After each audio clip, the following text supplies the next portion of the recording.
Marjorie, c'est une idée d'Ivan Kalberak, qui est un réalisateur, c'est un auteur-réalisateur avec qui on travaillait depuis quelques années. C'est David Coetzee qui a eu l'idée de faire appel à Ivan après avoir vu un de ses longs métrages qui était Une semaine sur deux et la moitié des vacances scolaires. La relation qu'on a avec Ivan, elle est vraiment construite sur une grande confiance, et une confiance qui s'établit au fil des films. Alors, c'est les films, en l'occurrence, les premiers dont je ne me suis pas occupée. Le premier, c'est simple, c'était l'adaptation d'un livre d'école des loisirs de Mario de Muraille sur un handicapé mental. Yvan avait fait un travail très très délicat. Il avait quasiment jamais fait de télévision. Je crois qu'il n'en avait même jamais fait. Et il s'est adapté. Il a un sens du public qui est très fort. Il s'est très vite adapté, on va dire, à une forme narrative, aussi aux contraintes économiques de la télévision. Et il a fait un cap à l'épée avec David, dont je ne me suis pas occupée. Et là-dessus, à l'issue de ces deux films, il lui a proposé un pitch autour d'une conseillère en séduction. Elle est comme tous les autres, en fait. Quels autres? Bah, les hommes. Ma mère dit toujours qu'on peut pas leur faire confiance. Elle a pas tout à fait tort. Ça, je crois pas.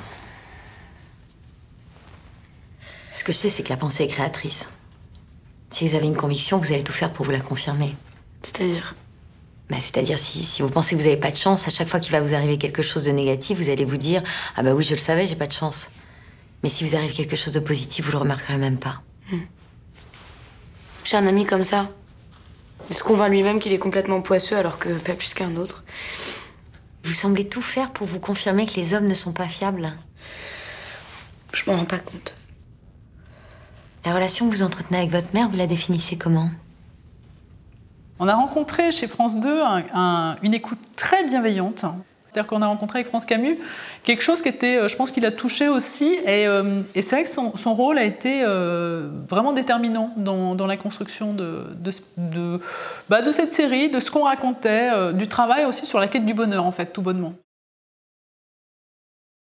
Il y a quelque chose qui est très dur à obtenir sur cette série, parce que finalement, j'ai pas l'impression que ce soit ce qu'on demande le plus aux scénaristes, c'est la sincérité. C'est bizarre, mais c'est vrai que c'est une série qui repose exclusivement sur les personnages.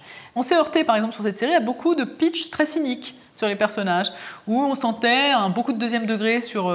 alors qu'il n'y a pas de... Par exemple, le regard de Mona, sur le personnage de Pascal Arbillot, il est très très tendre. Il est jamais... on est toujours en apathie avec elle, même quand elle gifle le petit ami de sa fille. On est dans sa douleur, on est avec elle, on est vraiment dans sa douleur. On n'est pas dans une moquerie de cette nana qui est complètement siphonnée, quoi.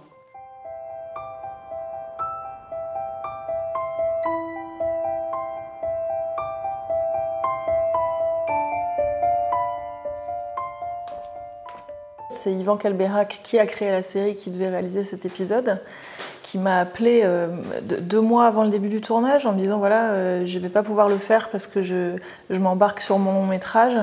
Il y a quelque chose qui me dit qu'entre ton univers et le mien, il y a un espèce de croisement qui pourrait se faire sur ce film. Est-ce que tu veux prendre le relais? Et donc voilà. Ce qui est marrant, mais on se le disait, on a des univers très très très différents. Donc je me dis que lui a dû s'imaginer que nos 2 univers allaient pouvoir se croiser. Après, il y avait l'exercice imposé quand même du personnage de Marjorie, qui est l'espèce de fil rouge. Le principe étant que Marjorie est psy, à chaque épisode, c'est son parcours avec un patient.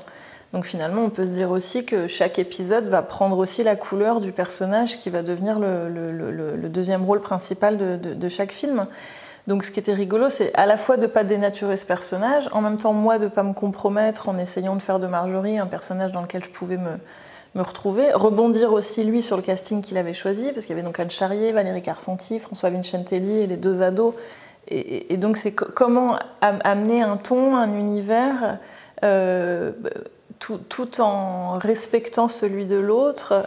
Si on pouvait se croiser de temps en temps, vous et moi, pour que vous me parliez d'elle, ça me permettrait de mieux la connaître. Je pensais pas qu'un psy voyait aussi l'entourage du patient. Vous y prenez souvent de cette manière? Non. Mais ça arrive parfois, ça permet d'aller plus vite. Alors pourquoi pas, si vous pensez que ça peut accélérer les choses et qu'elle rencontre quelqu'un? Oui. On pourra aller boire un verre, toutes les 2 maintenant, si vous voulez. C'est que j'avais préparé mon petit frishti, je m'apprêtais à souper. À 18h. J'ai trouvé le personnage démentiel. Et c'est vrai que je ne suis pas le personnage, je n'ai pas l'âge. Et en même temps, il y a un truc comme quoi c'est la force de cette écriture-là. Peut-être c'est la force de l'écriture très psychologique qui fait qu'on peut...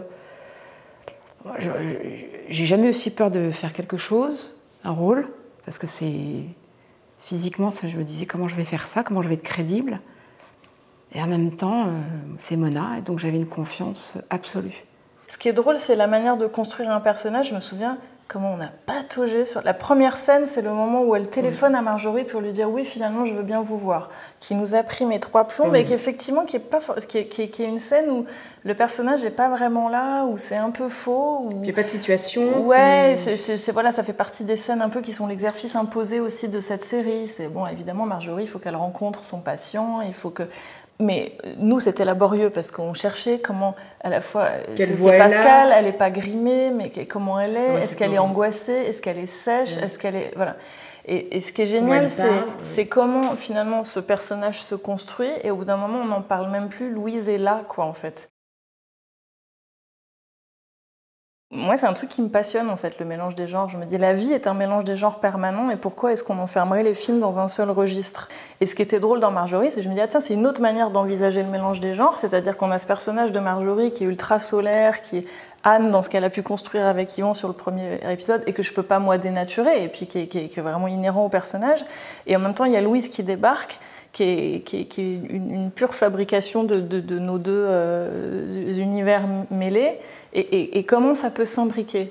Et que tout d'un coup, d'avoir des comédiens qui jouent sur le même ton, sur le même rythme, c'est une profonde erreur.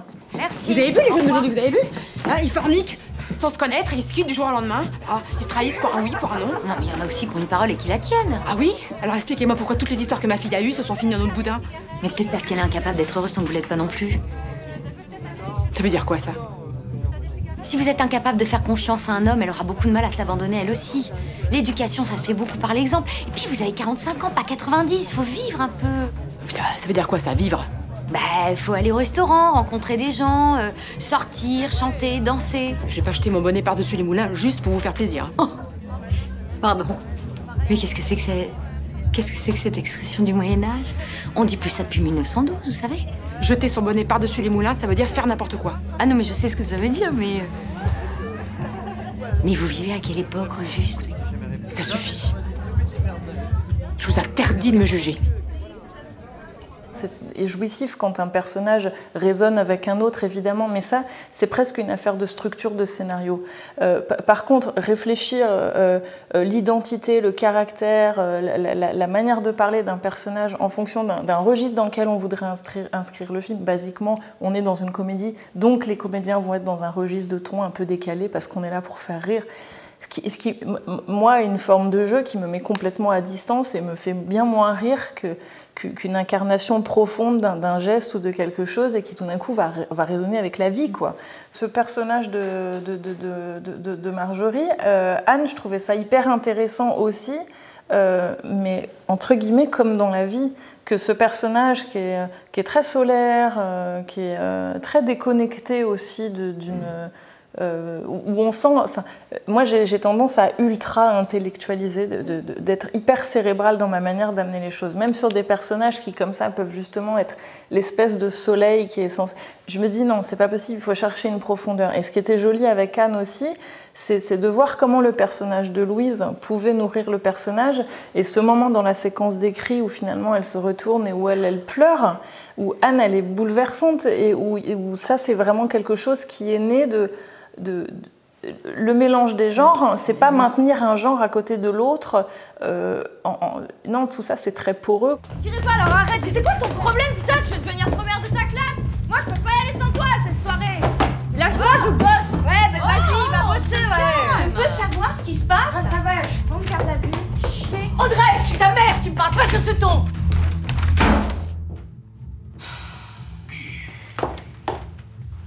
Franchement, là, dans ces moments-là, je regrette presque les pipis au lit quand elle était petite. Les cauchemars, les insomnies. Ah ouais, c'était bon, ça. La peinture sur le canapé. Et la pâte à modeler. Tu sais, sur les poils du tapis. Les poux. Les poux. Ah, c'était le bon vieux temps. Moi, j'ai beaucoup appris aussi du travail avec Valérie, avec Anne, qui elle, avait aussi été nourrie par le travail qu'elles avaient fait avec Yvan sur le premier épisode, et qui m'ont aidé aussi à plus assumer l'humour, le ton de cette comédie. Ça, c'était hyper intéressant, quoi. Le premier jour de tournage, c'était cette scène où Valérie revient du jogging. Ça, c'est hyper intéressant aussi. On apprend quand même vraiment beaucoup, quoi. Elle revenait du jogging, qui est vraiment une scène de pure comédie. Là, on est vraiment dans l'humour de la situation, enfin, voilà, qui est peut-être un truc avec lequel moi, je suis moins à l'aise, en fait.